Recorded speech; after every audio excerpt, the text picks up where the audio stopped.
Hello, my name is Dr David Nicholl. I'm standing as your Liberal Democrat candidate in Bromsgrove, where I've lived in Hagley for over 16 years. For the last 17 years, I've worked as a consultant neurologist in Birmingham. The NHS is my DNA. I've worked for it for 30 years.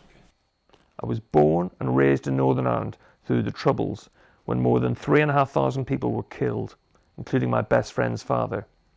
I would never want to wish that on anyone, so I moved to Birmingham as a student to get away from the narrow-mindedness and bigotry. But being from Northern Ireland just makes you political. I've campaigned on lots of issues, nationally on human rights, but my favourite campaign? 10 years ago, Bromsgrove's Conservative Council planned on closing the school gym behind me, but we caught them out on the day they were handing the redundancy notices out, so I organised a Don't Be Dim, Save Our Gym campaign. Today, my own kids go to that school, and the school runs it at a profit. In January, I volunteered to assist the government in their no-deal Brexit planning. For a long time, I didn't hear a thing.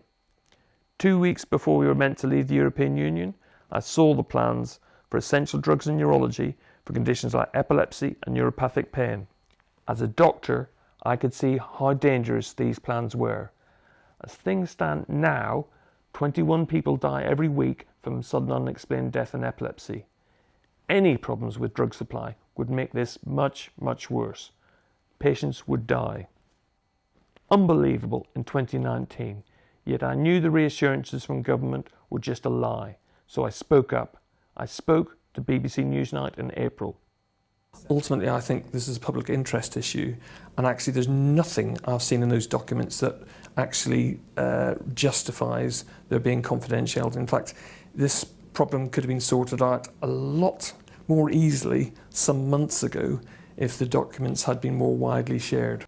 The government response was to accuse the BBC of scaremongering, but they didn't deny the story. Then it all went quiet until the Operation Yellowhammer scandal broke in August, the leak of the secret government report on no-deal planning, which backed up everything I'd said. I was invited onto LBC Radio and asked the Leader of the House of Commons, Jacob Rees-Mogg, one question. What level of mortality rate are you willing to accept in the light of a no-deal Brexit?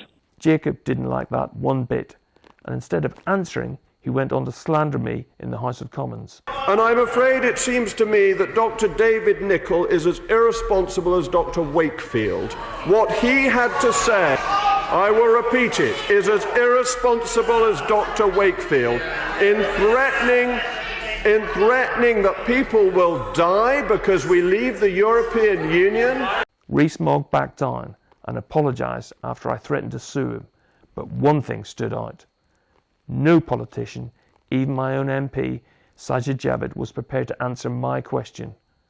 What level of harm are you willing to accept to achieve Brexit? And that's when I decided to stand for election. It's time to stand up for what's right.